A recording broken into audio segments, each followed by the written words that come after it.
시편 34편 1절부터 22절에 있는 말씀 보도록 하겠습니다.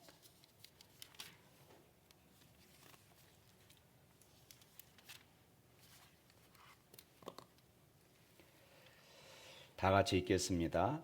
내가 여호와를 항상 송축하며 내 입술로 항상 주를 찬양하리이다.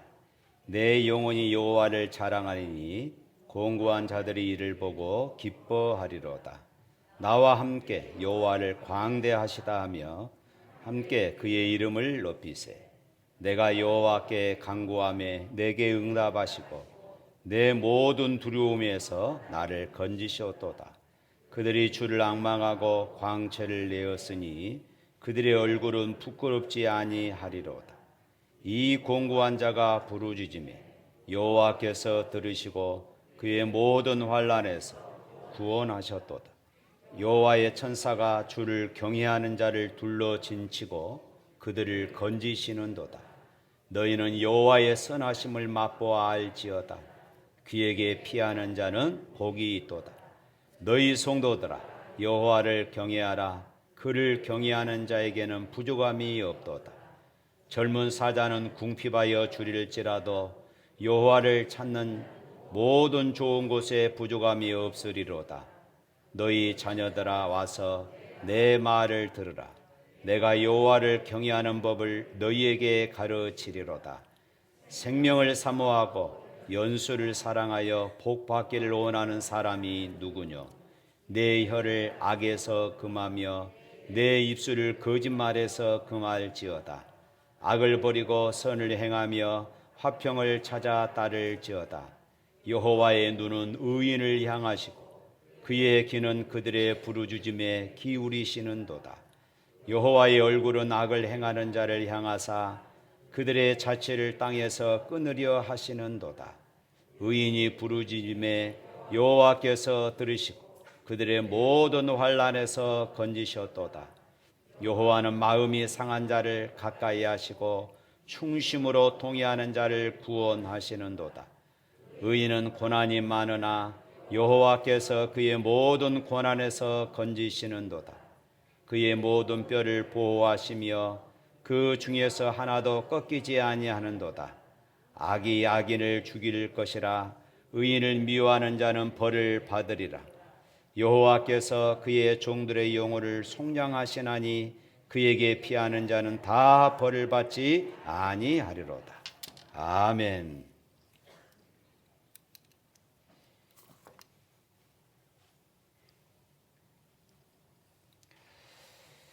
마트에 가면은 요즘 코로나 때문에 많이 사라졌대요만은 코로나 전에 마트에 가면은 시식 코너가 있습니다.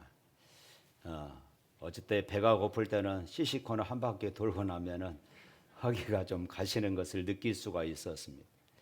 시식 코너를 두는 이유가 무엇입니까? 맛을 먼저 보고 구매하라 하는 그런 미끼죠.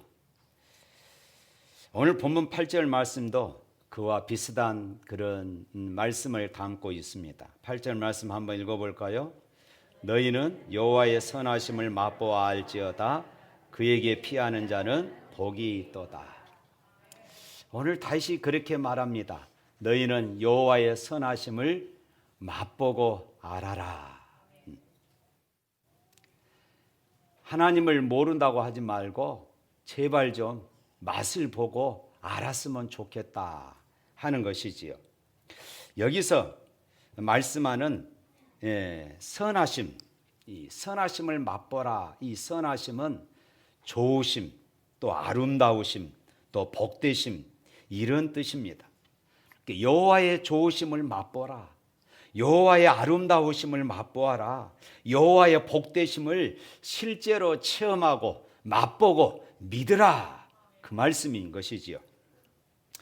특별히 시편 34편은 다윗의 시입니다. 1절 말씀에 보면은 그렇게 말하죠. 내가 여호와를 항상 송축하며 내 입술에 항상 주를 찬양하리이다. 2절에서는 내 영혼이 여호와를 자랑하고 기뻐한다 이렇게 말하고 3절에서는 여호와의 광대하심 위대하신 이름을 높인다 이렇게 말합니다. 왜일까요? 하나님은 선하시기 때문입니다. 할렐루야.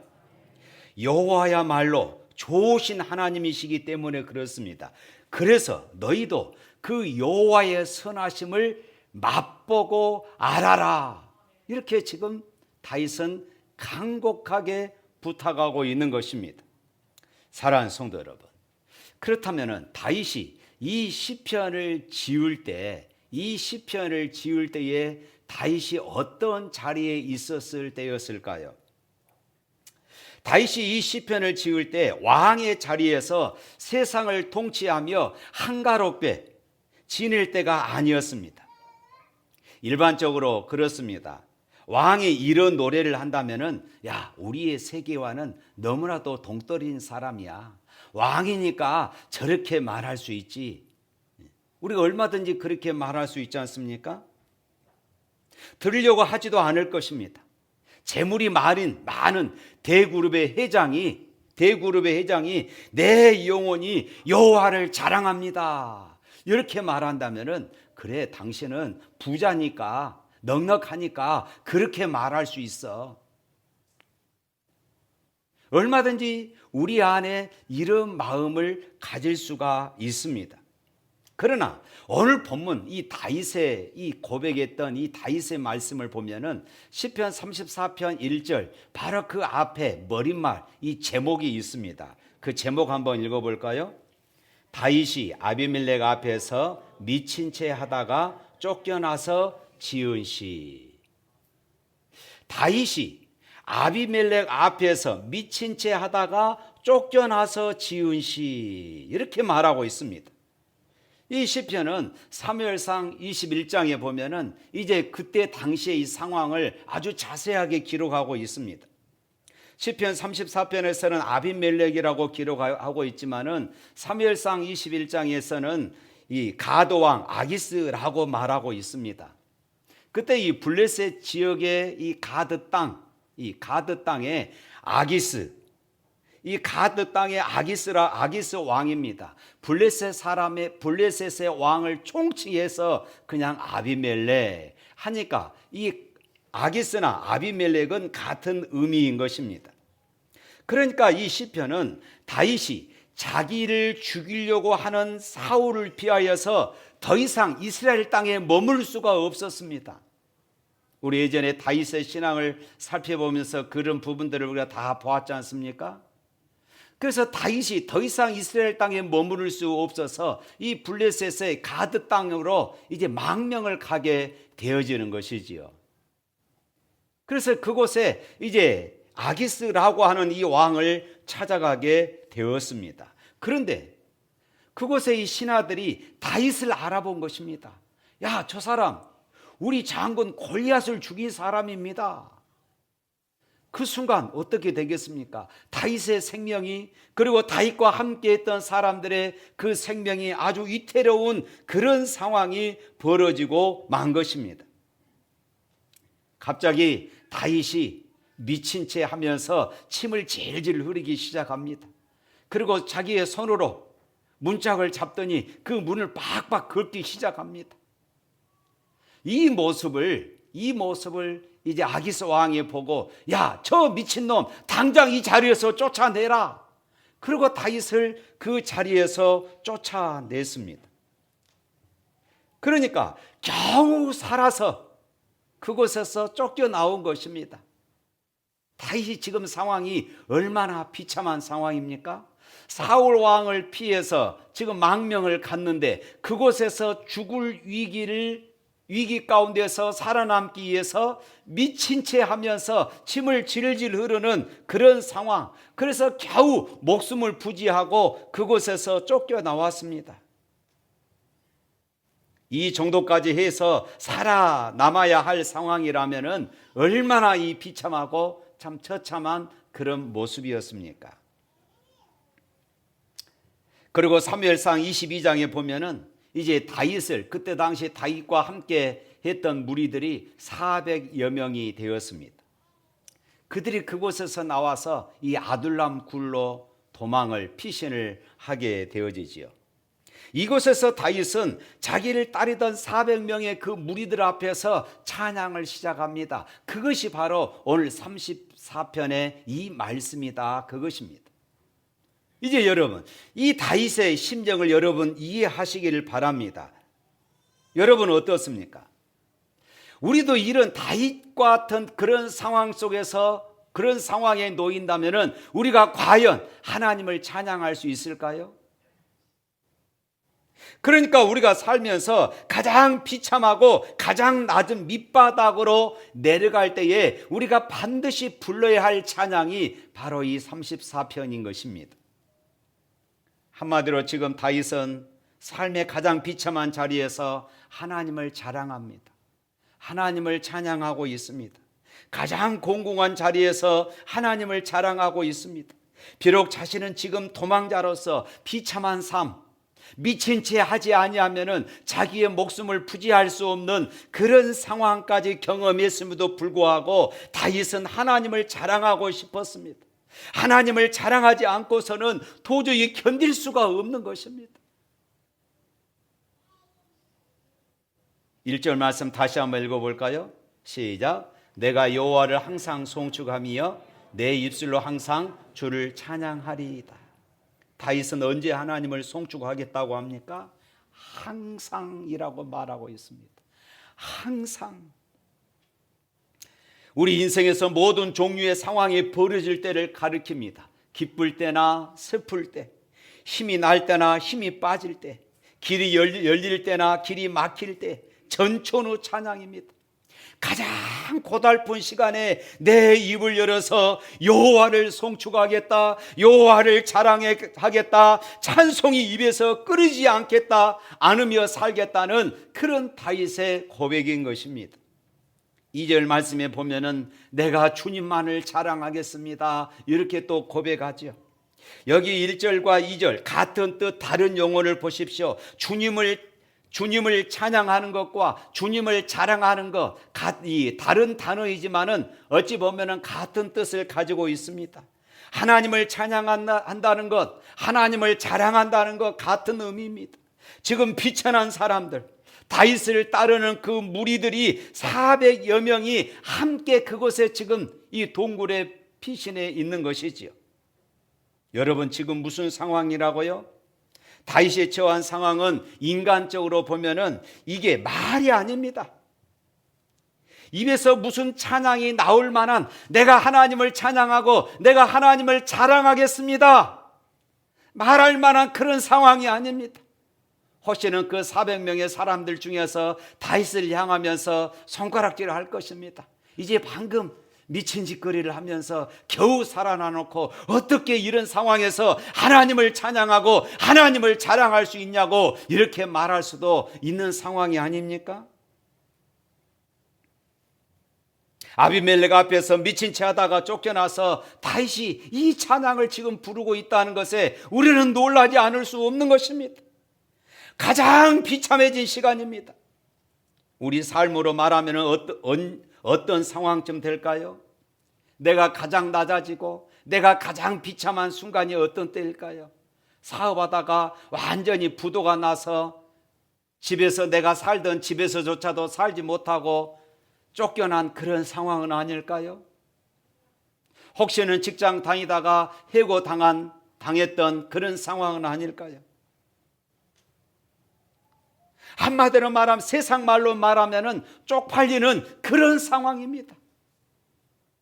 어느 누구 앞에도 내가 예수님 믿는 사람입니다, 내가 하나님을 믿는 사람입니다, 자랑할 수 없는, 내세울 수 없는 아주 쪽팔리고 부끄러운 그런 상황 아닙니까?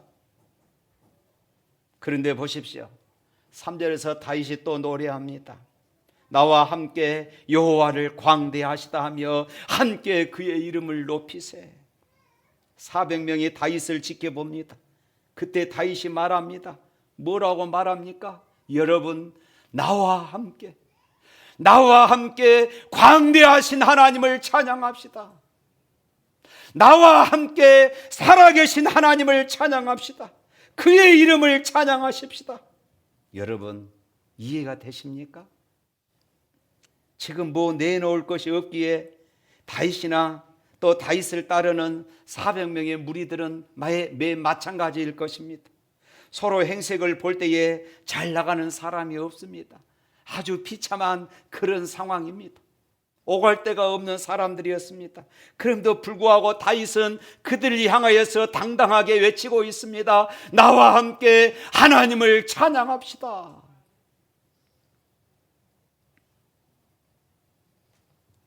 또 4절 말씀에 보니까 이렇게 말하고 있습니다. 다 같이 한번 읽어봅니다. 내가 여호와께 간구하며 내게 응답하시고 내 모든 두려움에서 나를 건지셨도다. 내가 주님을 간절히 찾았더니 주님이 나를 건져주셨습니다. 5절 말씀에 또 이렇게 말합니다. 주님을 우러러 보아라. 그러면 내 얼굴에 기쁨이 넘치고 너는 수치를 당치 아니할 것이다. 그러니까 이거 말씀에 보면은 내가 낮아지고 비참해질 때에 주님을 간절히 찾으라는 것입니다. 그 다음에 얼굴에 기쁨이 넘친다는 것입니다. 그 다음에 수치를 당치 않을 것이라고 이렇게 말씀하고 있습니다. 이것이 바로 다윗의 믿음입니다. 할렐루야. 여기서 내가 주님을 높이면은 내 인생 여기서부터 다시 올라갈 수 있다는 그런 믿음이 다윗에게 있었던 것입니다. 지금은 내가 미친 채 하지 않으면 살아갈 길이 없는 그런 상황이었음에도 불구하고 내가 여기서 하나님을 높이면, 내가 여기서 하나님을 찬양하면 하나님은 내 인생을 반드시 높여주실 것이다. 할렐루야. 사랑하는 성도 여러분, 여러분이 정말로 낮아지고 비참한 시간에 빠진다면 우리가 어떻게 해야 할까요? 앞이 정말로 캄캄합니다. 참담한 상황입니다. 그럴 때 여러분, 오늘 다윗처럼 해보시기를 바랍니다. 그 자리에서 하나님을 찬양할 수 있기를 바랍니다. 하나님을 찾고 하나님을 우러러보고 하나님을 찬송하는 것입니다. 하나님이 우리의 찬송을 받으실 때에 어떤 일이 일어날까요? 여러분의 인생은 절대로 그대로 끝나지 않을 것을 믿으시기를 축복합니다. 저는 이것이 복음이라고 믿습니다. 복음이 뭡니까? 하나님은 살아계십니다. 할렐루야. 복음이 뭘까요? 하나님이 여러분을 돌보십니다. 할렐루야. 복음이 뭘까요? 하나님이 여러분을 지키십니다. 하나님이 여러분을 사랑하십니다. 믿으시기를 축복합니다. 하나님을 앙망하는 자에게 새 힘을 주시는 분이심을 믿습니다. 다윗의 이 믿음의 찬양을 듣고 이 믿음이 400명의 사람들에게 전달이 되어졌습니다. 쉽게 말하면 지금 다윗의 이 신앙 고백이, 다윗의 이 찬양을 통하여서 그 굴에 함께 숨어있는 사람들에게 전달되어진 것입니다. 그리고 이제 다윗의 찬양을 따라 부르기 시작합니다. 그리고 그들의 얼굴이 달라지기 시작했습니다.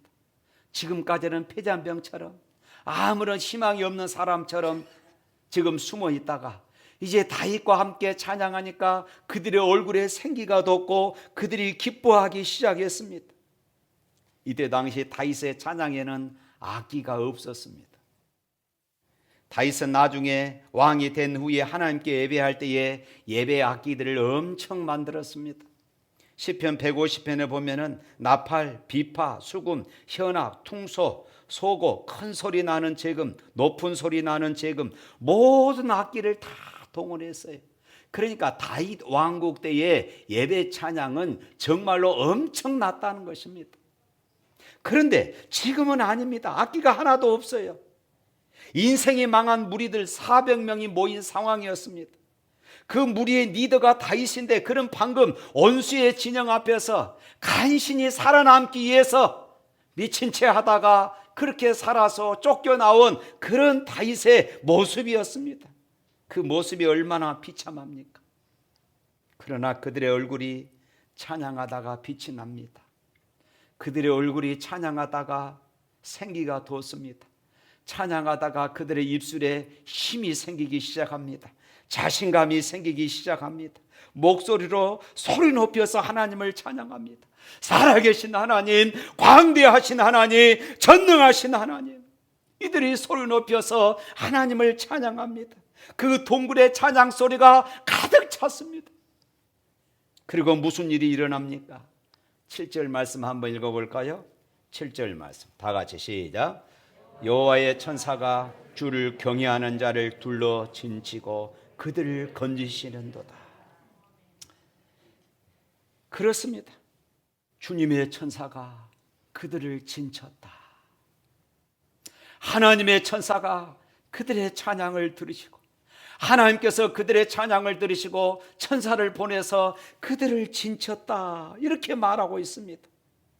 그리고 9절 10절 말씀 또 다 같이 읽습니다. 너희 성도들아 여호와를 경외하라. 그를 경외하는 자에게는 부족함이 없도다. 젊은 사자는 궁핍하여 줄일지라도 여호와를 찾는 자는 모든 좋은 것에 부족함이 없으리로다. 할렐루야.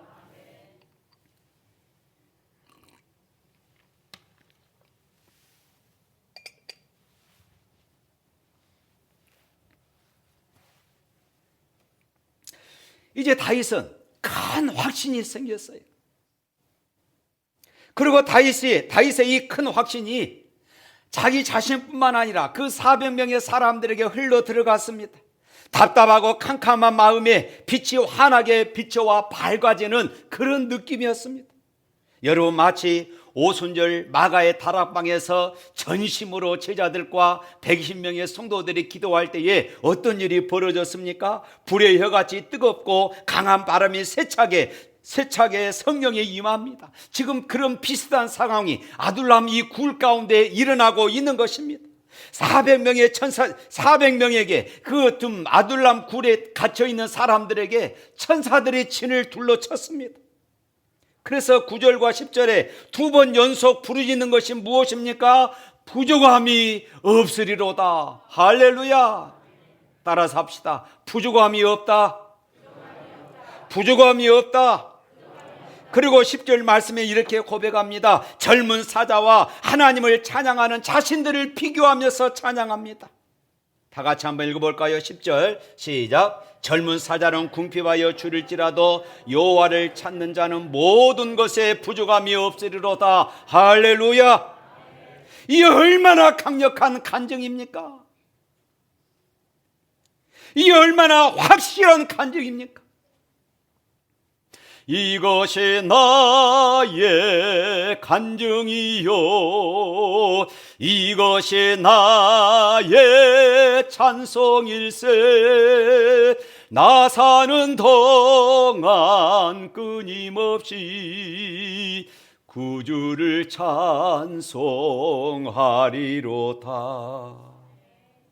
사랑하는 성도 여러분, 우리가 이 땅을 살아가는 동안 끊임없이 예수 그리스도를 찬송하고 다윗처럼 확실하고도 강력한 간증을 하면서 살아갈 수 있기를 주님의 이름으로 축복합니다. 사랑하는 성도 여러분, 이것이 바로 다윗이 시편 23편에서 고백했던 그런 내용이었습니다. 여호와는 나의 목자시니 내가 부족함이 없으리로다. 다윗의 믿음, 여호와는 나의 목자시니 내게 부족함이 없으리로다. 이 믿음이 그의 찬양을 통하여서 아둘람 굴에 지금 함께 피해 있는 400여 명의 사람들에게 그대로 전달되는 것입니다. 비참한 상황을 찬양을 통하여서 이겨냈던 것입니다. 기가 막힌 공동체가 아닙니까? 또 11절 말씀 한번 읽어봅니다. 너희 자녀들아 와서 내 말을 들으라. 내가 여호와를 경외하는 법을 너희에게 가르치리라. 다윗이 이제 자기 믿음을 찬양으로 전수하고 있습니다. 오늘 말씀에 보니까 너희 자녀들아, 본문에 보면은 젊은이들아 와서 내 말을 들으라.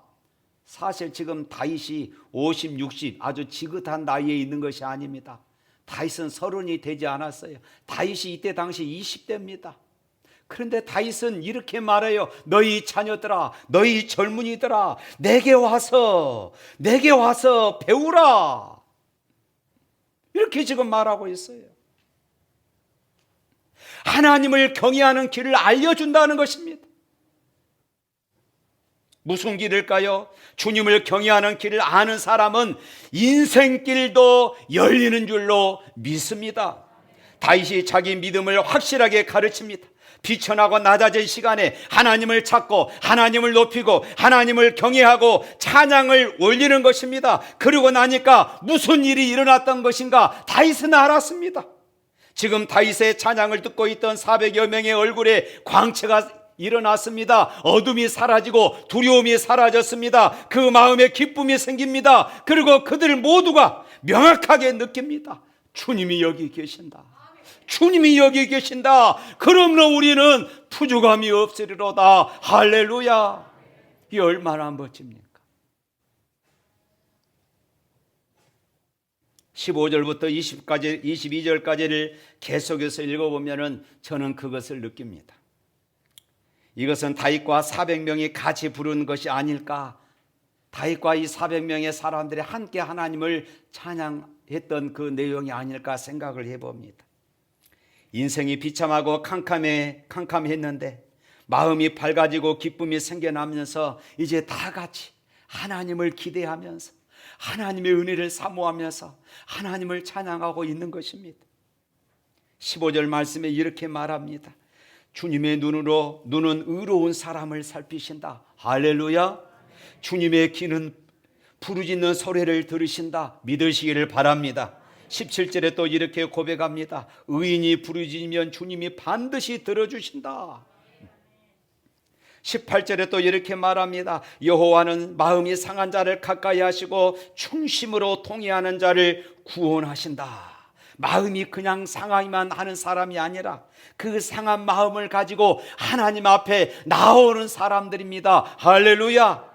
내가 이렇게 비참하고 낮은 상황에 처했지만은 내 인생은 지금 비참하지만은 주님을 높이고 나가면은 주님이 도와주신다. 주님이 건져주신다. 이 믿음을 갖고 나가는 사람을 지금 말하고 있는 것이에요. 19절에 이렇게 말합니다. 의인은 고난이 많다. 그러니까 고난이 많으면 의인이다 이 말이 아닙니다. 고난만 많으면 의인이 되는 것이 아닙니다. 하지만 고난 중에 하나님을 높이는 사람, 고난 중에 하나님을 찾는 사람, 그가 바로 의인입니다. 할렐루야. 이것이 바로 다윗이에요. 누가 봐도 다윗은 지금 웃음거리잖아요. 비웃음거리잖아요. 비참한 상황이잖아요. 그런 상황에서 하나님을 찬양합니다. 이것이 다윗이다 이 말씀이에요. 22절에 다 같이 한번 읽어봅니다. 여호와께서 그의 종들의 영혼을 속량하시리니 그에게 피하는 자는 다 벌을 받지 아니하리로다. 아멘.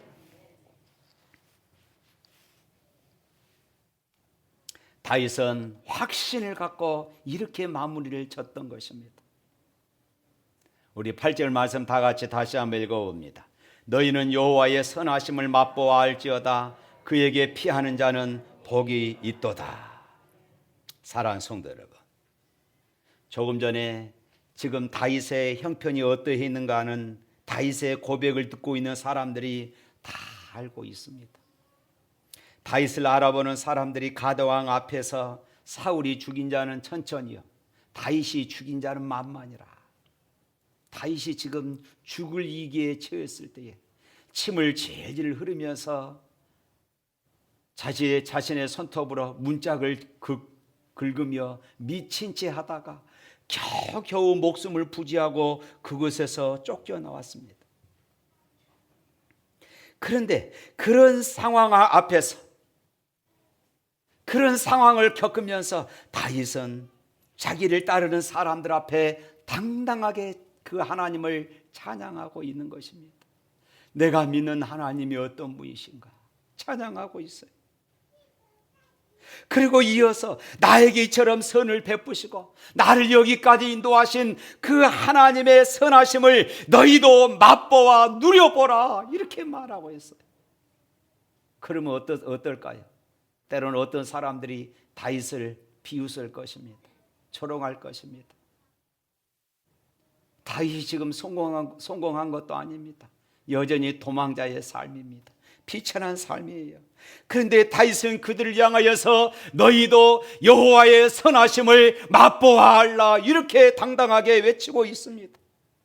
사랑하는 성도 여러분, 성경에는 아주 깊은 맛이 있습니다. 예수 그리스도를 믿는 일에서만, 예수 그리스도를 믿는 그 믿음에서만 맛볼 수 있는 아주 특별한 맛이 있습니다. 평생 예수를 믿으면서도 정작 그 맛을 모르고 사는 사람들이 참 많습니다. 그것이 얼마나 억울한 일인지 모릅니다. 오랜 세월 동안 예수님을 믿으면서 내가 왜 예수를 믿어야 하는지 그 이유도 모르고 예수 믿는 참된 맛도 모른다면 이것보다 더 불행한 사람이 어디 있겠습니까? 병들어 몸이 약한 사람은 밥맛을 모릅니다. 그래서 억지로 밥을 먹지요. 무슨 의미입니까? 밥을 약 먹듯이 먹는 것입니다. 그러나 건강한 사람은 밥맛을 압니다. 밥이 맛있어요. 그런 사람은 투정이 없습니다. 불평이 없습니다. 신경질이 없습니다. 늘 감사가 있고 찬양이 있습니다. 이런 사람과 함께 하면 즐겁습니다. 신앙생활도 마찬가지입니다. 신앙이 건강한 사람은 예수 믿는 맛을 아는 사람이에요. 내가 왜 예수를 믿는지 그 맛을 아는 사람입니다. 예수 그리스도를 생각만 해도 가슴이 벅찹니다. 예수 그리스도 그 이름만 불러도 은혜가 됩니다.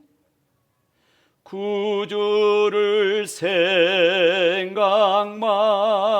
해도 이렇게 좋거든. 줄글 배울 때에야 얼마나 좋으랴. 이것이 신앙인 것입니다. 이것이 신앙이에요. 이것이 신앙이 건강한 사람의 모습입니다. 그러나 신앙이 건강하지 못한 사람은 예수 믿는 맛을 모릅니다. 예수님을 마치 약을 먹듯이 믿습니다.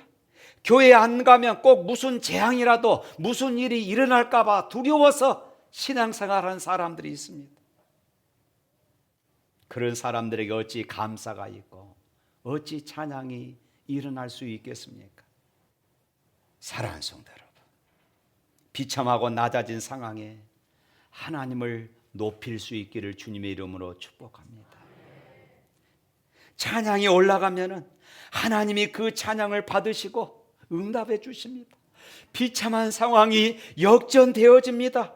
그 얼굴에 광채가 나고 기쁨이 있고 천사들이 둘러 진을 치고 여호와 하나님이 나의 목자가 되시니까 내가 부족함이 없으리로다. 이런 고백, 이런 맛을 느끼며 살아갈 수 있기를 주님의 이름으로 축복합니다. 찬양하겠습니다.